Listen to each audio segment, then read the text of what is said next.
நம்ம மாம்பழத்தை பயன்படுத்தி அடிக்கிற வெயிலுக்கு நல்ல ஜில்லுன்னு ரொம்பவே அருமையான டேஸ்ட்டில் ஒரு மாம்பழ ஜூஸ் வீட்டில் எப்படி செய்கிறதுன்னு பார்க்க போகிறோம்.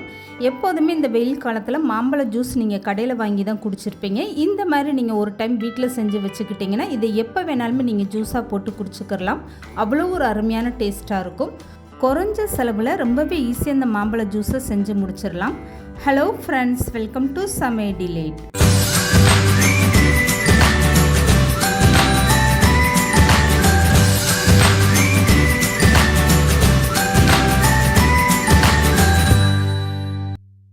இப்போ இந்த மாம்பழ ஜூஸ்க்காக இந்த மாதிரி 6 மாம்பழம் நான் எடுத்திருக்கேன். இந்த மாம்பழத்தை நல்லா மண் எதுவுமே இல்லாத அளவுக்கு கழுவி எடுத்துக்கோங்க.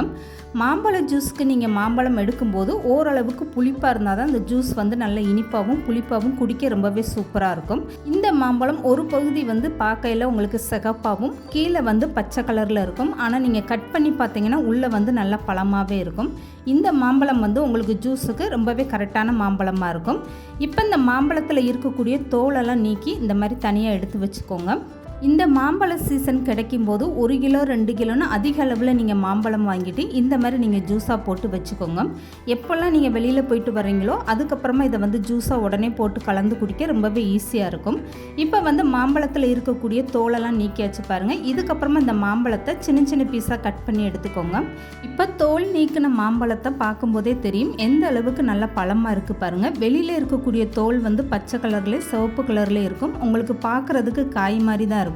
ஆனால் நீங்கள் இந்த மாம்பழத்தை தோலெல்லாம் நீக்கிட்டு உள்ளே கட் பண்ணி பார்த்தீங்கன்னா இந்த மாதிரி நல்லா பழமாகவே இருக்கும். மாம்பழம் எந்த அளவுக்கு நல்லா கலராக இருக்கோ நம்ம செய்யக்கூடிய ஜூஸுமே அந்த அளவுக்கு நல்லா கலராக இருக்கும். இப்போ கட் பண்ணி எடுத்து வச்ச மாம்பழத்தை அப்படியே ஒரு மிக்ஸி ஜாரில் சேர்த்துக்கோங்க. இந்த மாம்பழ ஜூஸில் நீங்கள் தண்ணி எதுவுமே சேர்க்க வேண்டாம். இப்போ கட் பண்ண மாம்பழம் எல்லாமே ஒரு மிக்ஸி ஜாரில் சேர்த்ததுக்கப்புறம் 1 கப் அளவுக்கு இதில் ஜீனி சேர்த்துக்கோங்க. இந்த ஜீனியோட அளவு பார்த்திங்கன்னா 300 கிராம் அளவுக்கு நான் ஜீனி சேர்த்துருக்கேன். 6 மாம்பழத்துக்கு 300 கிராம் ஜீனி. இதை அப்படியே சேர்த்துட்டு தண்ணி எதுவுமே சேர்க்காமல் நல்லா வலுவலுன்னு அரைச்சி எடுத்துகிட்டு வந்துடுங்க. இப்போ அரைச்சி எடுத்துகிட்டு வந்த மாம்பழத்தை நான் எடுத்து காட்டுறேன் பாருங்கள் எந்த அளவுக்கு நல்லா கெட்டியாக இருக்குன்னு. இந்த மாம்பழம் அரைக்கும் போது நீங்கள் கொஞ்சம் கூட தண்ணியே சேர்க்கக்கூடாது.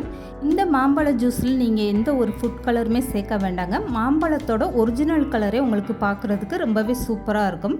இப்போ அரைச்சி எடுத்த மாம்பழத்தை அப்படியே ஒரு அகலமான பாத்திரத்தில் சேர்த்துக்கோங்க. இதை சேர்த்ததுக்கப்புறம் மிக்ஸி ஜாரில் கொஞ்சமாக உங்களுக்கு இந்த மாம்பழம் ஒட்டிகிட்டு இருக்கும். இதை கை வச்சு நீங்கள் எடுத்து விட்டுருங்க. தண்ணி எதுவுமே சேர்த்து நீங்கள் அலசியெல்லாம் ஊற்ற வேண்டாம். இப்போ ஸ்டவ் ஆன் பண்ணிவிட்டு ஒரு கரண்டி வச்சுட்டு இந்த மாம்பழத்தை நல்லா கலந்து கொடுங்க. இந்த மாம்பழத்தில் கொஞ்சம் கூட தண்ணி சேர்க்காதனால உங்களுக்கு ரொம்பவே சீக்கிரமாக கெட்டியாகிட்டு வந்துடும். ஒரு 5 நிமிஷம் நீங்கள் இந்த மாதிரி நல்லா கலந்து விட்டிங்கன்னா போதும். சுற்றி நல்லா கொதி வர ஆரம்பித்ததுக்கப்புறம் ஒரு 2 நிமிஷம் நல்லா கலந்து கொடுங்க. அதுக்கப்புறமா நீங்கள் ஸ்டவ்வை குறைச்சே வச்சுருங்க. இப்போ பாருங்கள் நல்லா சுற்றி கொதி இந்த மாம்பழம் ஓரளவுக்கு நல்லா கெட்டியாக ஆரம்பிச்சிருச்சு. இப்போ 4 ஸ்பூன் அளவுக்கு இதில் வினிகர் சேர்த்துக்கோங்க. வினிகர் சேர்க்கறதுனால இந்த மாம்பழ ஜூஸ் ரொம்பவே சீக்கிரமாக கெட்டு போகாது. 3லிருந்து 4 மாதம் வரைக்கும் நீங்கள் ஃப்ரிட்ஜில் ஸ்டோர் பண்ணி வச்சு இந்த ஜூஸை பயன்படுத்தலாம். கெட்டே போகாமல் ரொம்பவே சூப்பராக இருக்கும். இப்போ வினிகர் சேர்த்ததுக்கப்புறம் ஒரு டைம் நல்லா கலந்து கொடுத்துருங்க. இப்போ இந்த மாதிரி கையில் எடுத்து பார்த்தீங்கன்னா நல்லா திக்காக எந்த அளவுக்கு இருக்குது பாருங்கள். இப்போ இந்த மாம்பழ ஜூஸு ரொம்பவே சூப்பராக ரெடி ஆயிடுச்சு. இதை நீங்கள் ஸ்டவ் ஆஃப் பண்ணி நல்லா ஆற வச்சுருங்க. ஆறுனதுக்கப்புறம் பார்த்தீங்கன்னா உங்களுக்கு இன்னும் கொஞ்சமே நல்லா கெட்டி ஆகிட்டு வந்துடும். இப்போ இது நல்லா ஆறட்டும். ஆறுனதுக்கப்புறமா அந்த ஜூஸை வடிகட்டி எடுக்கிறதுக்காக கீழே ஒரு அகலமான பாத்திரம் வச்சுட்டு மேலே இந்த மாதிரி ஜல்லடை வச்சுக்கோங்க. இதில் இந்த மாம்பழ ஜூஸை சேர்த்துட்டு நல்லா வடிகட்டி எடுத்துக்கோங்க. ஜீனியில் இல்லை உங்களுக்கு மாம்பழத்தில் 1-2 சக்கை மாதிரி ஏதாவது இருந்தால் இந்த மாதிரி நீங்கள் வடிகட்டி எடுக்கும்போது அந்த ஜல்லடையில் தங்கிடும்.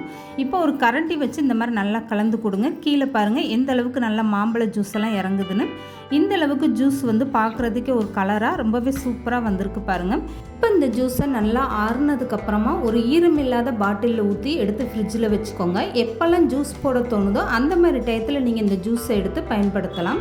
இப்போ இந்த மாம்பழ ஜூஸை வடிகட்டி எடுத்ததுக்கப்புறம் இந்த ஜல்லடையை காட்டுறேன் பாருங்கள். இதில் 1-2 தூசி ஒட்டிகிட்ருக்கு. இது மாம்பழத்தில் இருக்கக்கூடிய சக்கை இல்லைன்னா ஜீனியில் இருக்கக்கூடிய தூசியாக இருக்கும். இந்த மாதிரி நீங்கள் வடிகட்டி எடுத்துட்டிங்கன்னா அது ஜூஸாக குடிக்கும்போது உங்களுக்கு ரொம்பவே நல்லாயிருக்கும். இப்போ வந்து இந்த மாம்பழ ஜூஸை நல்லா ஆற வச்சுருங்க. ஆறுனதுக்கப்புறமா ஒரு ஈரம் இல்லாத பாட்டிலில் ஊற்றி எடுத்து வச்சுக்கோங்க. 6 மாம்பழத்தில் உங்களுக்கு 1/2 லிட்டர் அளவுக்கு இந்த மாதிரி மாம்பழ ஜூஸ் கிடைக்கும். இதை வந்து இந்த மாதிரி ஈரம் இல்லாத ஒரு பாட்டிலில் ஊற்றி எடுத்து வச்சுக்கோங்க. இப்போ இதை வந்து எப்படி ஜூஸாக கலந்து கொடுக்குறதுன்னு பார்க்கலாம். இந்த ஜூஸை பயன்படுத்தி நீங்கள் 10லிருந்து 15 பேருக்கு நீங்கள் மாம்பழ ஜூஸாக கலந்து கொடுக்கலாம். அந்த அளவுக்கு ரொம்பவே சூப்பராக இருக்கும். இப்போ இந்த மாம்பழ ஜூஸாக கலந்து கொடுக்கறதுக்காக நான் வந்து 2 கண்ணாடி கிளாஸ் எடுத்து வச்சுருக்கேன். நீங்கள் வீட்டில் இருக்கக்கூடிய எந்த கிளாஸ் எடுத்தாலுமே அதில் 1/4 கிளாஸ் அளவுக்கு இந்த மாம்பழ ஜூஸை சேர்த்துக்கோங்க. இப்போ இந்த ஜூஸ் ஆறுனதுமே எந்த அளவுக்கு நல்லா கெட்டியாக இருக்குது பாருங்கள். இப்போ கிளாஸில் 1/4 கிளாஸ் அளவுக்கு இந்த மாம்பழ ஜூஸ் சேர்த்ததுக்கப்புறம் இந்த பாட்டிலை மூடி அப்படியே நீங்கள் எடுத்து ஃப்ரிட்ஜில் வச்சுக்கோங்க. இப்போ வந்து மீதத்துக்கு 3/4 கிளாஸ் அளவுக்கு நீங்கள் ஐஸ் வாட்டர் சேர்த்துக்கோங்க. இதுக்கப்புறம் ஒரு ஸ்பூன் போட்டு இந்த ஜூஸை நல்லா கலந்து கொடுத்துருங்க. அவ்வளோதாங்க, ரொம்பவே அருமையான டேஸ்ட்டில் ஒரிஜினல் மாம்பழ ஜூஸ் ரொம்பவே சூப்பராக ரெடி ஆகிடுச்சு பாருங்கள்.